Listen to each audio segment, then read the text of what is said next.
Well, hello good people. That was the final run of the Ford. I've just let the water go. It wasn't for any nefarious reason other than one of my wooden bungs was leaking slightly. Whoever thought the wood was porous? I obviously didn't smatter enough stuff over the end of it. I wanted the water system to drain whilst it was hot, so the water jacket would get a chance to dry out. So the water's all gone now. That plastic tube across the top was supporting the hot water hose out from the engine, because I don't think that plastic hose, very cheap off Amazon, was speed or temperature rated in any way. It certainly went as floppy as anything with boiling water in it. The trolley's grown 4 wheels, which makes moving it around much easier. Although it's going into storage, I want to be able to move it outside now and then and give it a run, so wheels were the answer. The starting handle end isn't too heavy to lift up because those wheels don't caster. They were much cheaper than the castering variety, and each one, rather astonishingly, has a rated load of 250 kilos. That's about 550 pounds. Anyway, they've made moving it very easy. When I started this series nearly 18 months ago, there were a few objectives. They weren't particularly serious, but let's have a look around the engine and see if they were achieved.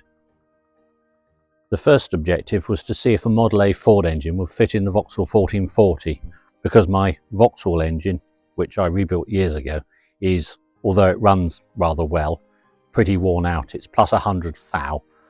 I've done hideous things like file the con rods down. It's full of homemade bits. It works remarkably well, but one day I know it's going to give up the ghost and I could spend a fortune on it. A 3.3 litre Model A engine would give me another 900cc of capacity and an engine I could afford to buy parts for, and there are an awful lot of them around.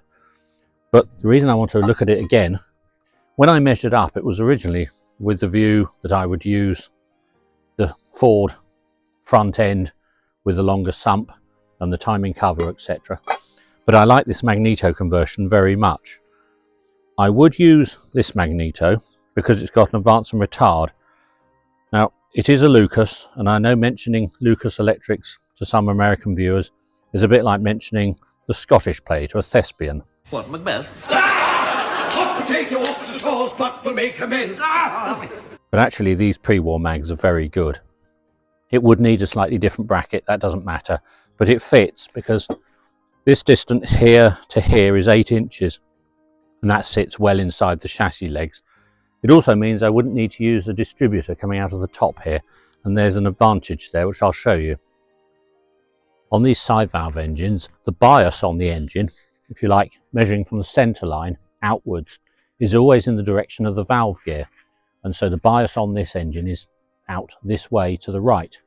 Of course, on the Vauxhall there's a steering box that sits down here, and in fact this block is shorter than the Vauxhall block, so with the exhaust manifold and the carburettor there's an awful lot of things to collide.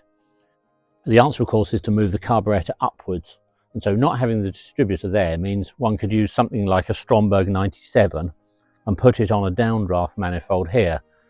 The Stromberg 97 is available new or second hand, and on a nice homemade manifold it would fit a treat, and then it wouldn't collide with another homemade manifold to collect all the exhaust stuff, which would then go down the front, missing the pipework and missing the steering box of the Vauxhall. Of course, my cycle car will have some form of steering. That might well have a column that comes down through here, but it's not going to have a steering box in the way because it's not going to be there. So that's something I can work around in the future. If I find the float bowl is too far over, I can always turn the carburettor through 180 degrees, which actually gets the float bowl out of the way of any steering shaft of mine on my cycle car and puts the float bowl out here. It just puts the inlet poking the other way, but that doesn't matter. That's maybe something for the future. The other objective was to work our way through the Pietenpol plans and see how the conversion went. Now, I know I did a few different things. This was done for a couple of reasons, mainly because of having the starting handle here. But this magneto is almost identical to that one, other than it turns the other way.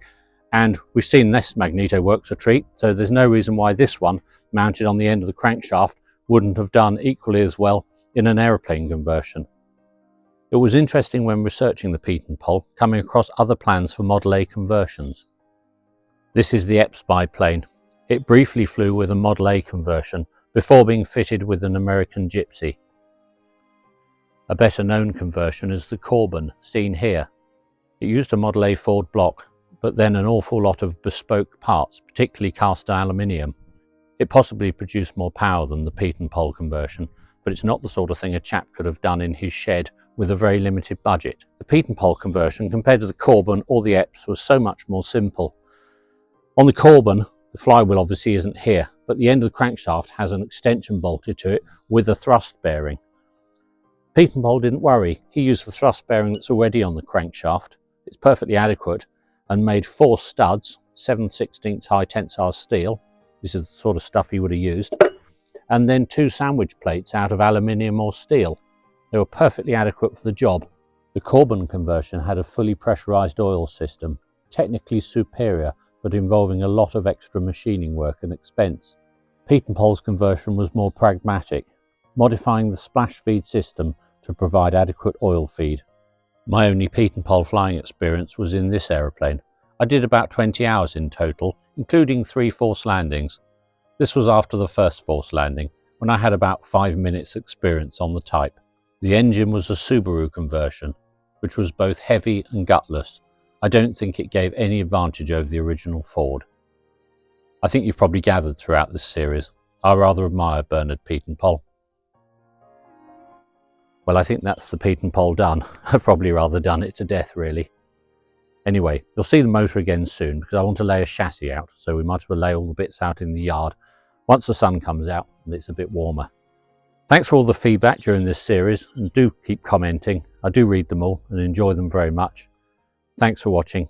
See you again soon.